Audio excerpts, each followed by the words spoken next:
Salutations, ladies and gentlemen, the Knife Raven here, back again with another video, and in today's video, I will be taking a look at another knife from Knives France.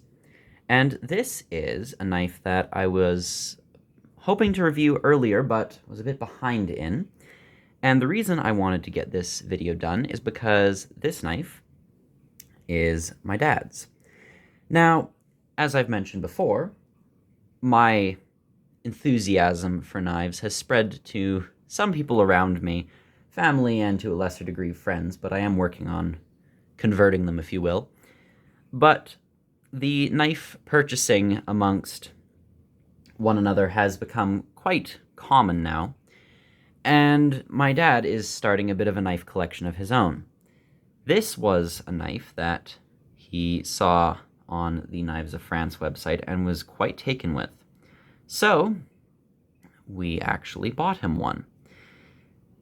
But this is known as the Pradel. Now, the Pradel is a very interesting pattern because it's probably the least French knife pattern I could think of. And I say that because most French knives have a certain style amongst them. They're very different, and the regional knives that you can find, there's a massive range of them. But the Pradel is quite interesting because this was originally designed by a man, I believe, whose name was Etienne Pradel, and he called this the English style, and it was a knife that was intended to replicate knives out of Sheffield. And one thing you will notice here is that the Pradel has a kick, a fairly pronounced one at that.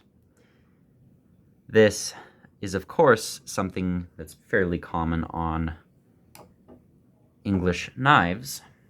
Here's an example of a similar knife that is actually from Sheffield. And you will have to excuse this knife. I put this away with the impression that I'd be carrying it relatively soon, but I unfortunately didn't, and the result is this surface rust here. It's not significant, you can't even feel it, but that is something I will have to remove. So, little friendly reminder, always put your knives away in a dry place and make sure to oil them beforehand so you don't have surface rust. But this is a very similar knife from the UK, and you can see it also has a kick. And they're both very similar. I'd call this a boy's knife, again, in its typical style. And this Pradel is a bit more of a typical boy's knife compared to the kind of French boy's knife I showcased in my last video, the Langre, which you can see is actually a decent bit smaller.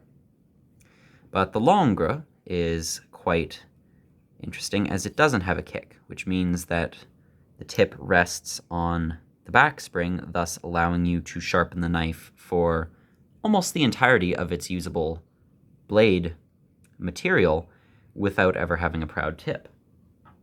The Pradel, unfortunately, does not have such a luxury because you can see here the tip is already quite close to being proud. It's not proud, but definitely on its way. But the advantage of having a kick, of course, is that the kick will hit the back spring before the blade can, thus keeping the knife free from blade wrap. For example, if you slam this knife down, it will develop chipping on the edge. However, this knife, and I don't like doing this now because it becomes a habit, but I will show an example. You can snap this knife shut and get away with no blade wrap, which is a very nice thing, but it is a bit of a trade-off. For those who hate blade wrap, the kick would be an ideal blade addition, but for those who hate proud tips, perhaps having no kick would be better. Obviously, neither choice is perfect, but regardless.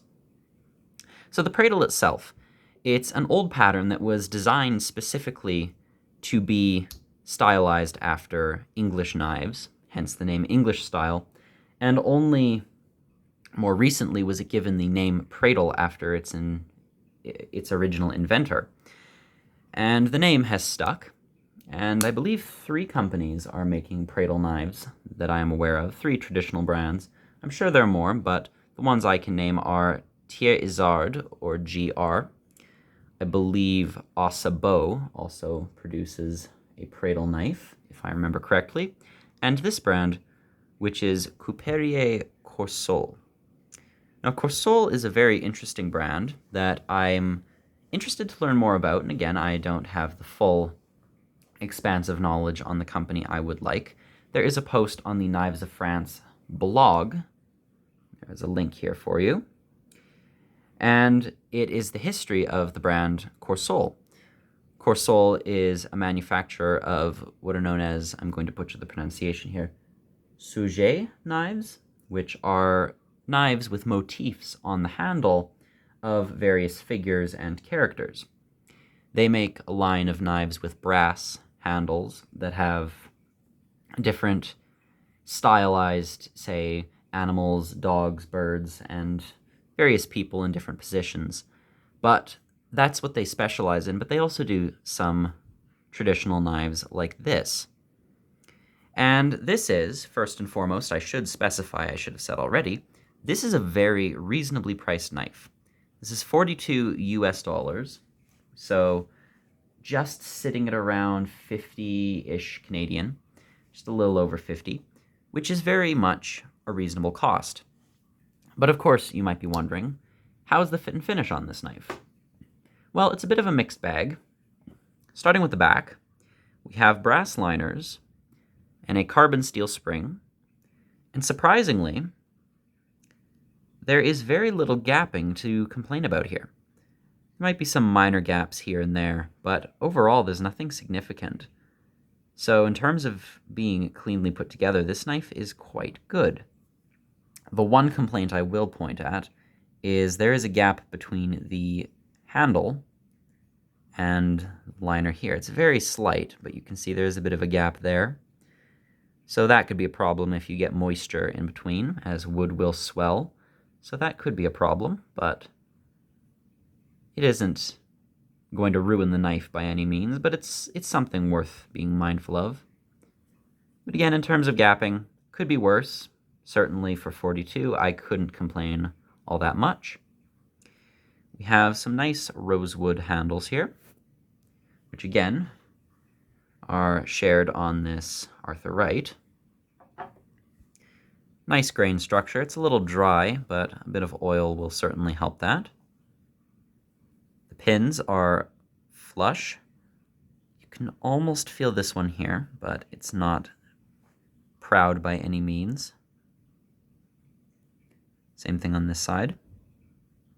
One thing that is curious about this knife, it's very square, to put it simply. And you can see it has 5 pins on each side, which is unusual, as most knives feature 3. But the Pradel has 5. The reason for this, I am unaware. The bolsters are very nice. They are, I believe, carbon steel. There's a bit of a patina starting to form on them. You can see your pin running through. And they have a nice bit of, well, workmanship put into them. They have a very interesting shape to them. Again, very boxy, very symmetrical. The blade is pinchable by all means, but there is a well-ground nail nick. We have a half stop, and what's interesting is this has the square tang, something that is quite uncommon. And the first time I ever saw this kind of tang was on the Tailor's Eyewitness Barlow. And part of the reason that this is so interesting is usually when you have a knife closed, there's this kind of indent area where you can get dirt and grime in. But with a flat tang like this, you can see there's really no place for the dirt to go. Maybe slightly in there, but keeps it a lot cleaner overall. Again, the action I'd say is about a 7 here. Certainly not a nail breaker by any means. Very pleasant, but you can see it's very authoritative. The blade is XC75 carbon steel, which is again the European equivalent to, I believe, 1075 for my American friends. Again, it has a very nice polish considering the price. Something that was not featured on the Osabo knife here. This one came satin finished, and you can see I've been carrying this pretty much every day since I got it, so it has already developed a very nice patina, bit of a nice brown color. But I am quite impressed that they took the time to polish this blade considering the price of the knife.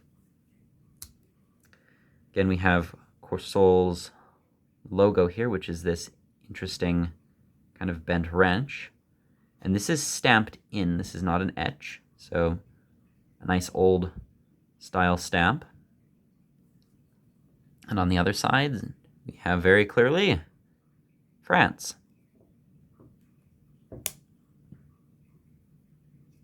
In the hand, this is a very comfortable knife. Its boxy shape makes for a good grip. It swells slightly at the base, but is relatively thin at the front. And this extended kick provides almost a very crude thumb, or finger rest, I should say, which makes just for a very nice grip. Measurements on this knife. Looking at an overall length of 6.5 inches, with an overall blade length of a little over 3 inches, and a cutting edge of 2 3/4. So again, as I usually say, it's one of those instances where it should be legal in the UK, but with how vague the law is, I wouldn't necessarily recommend it, as the overall length is over the 3-inch mark. But again, I am no lawyer, so do not take my words as fact. Again, here's a comparison with the Arthur Wright. One thing you may note is that the Arthur Wright is considerably thicker and has a larger handle than the Pradel, but the Pradel offers more cutting edge by quite a bit. Again, the two knives side by side. I'd certainly say that this one is more of a hard use knife in my eyes, whereas this one, while it definitely could do some hard use, is a lot more refined and trim. But that's just how I see it. These are both equally good working knives. Both have carbon blades.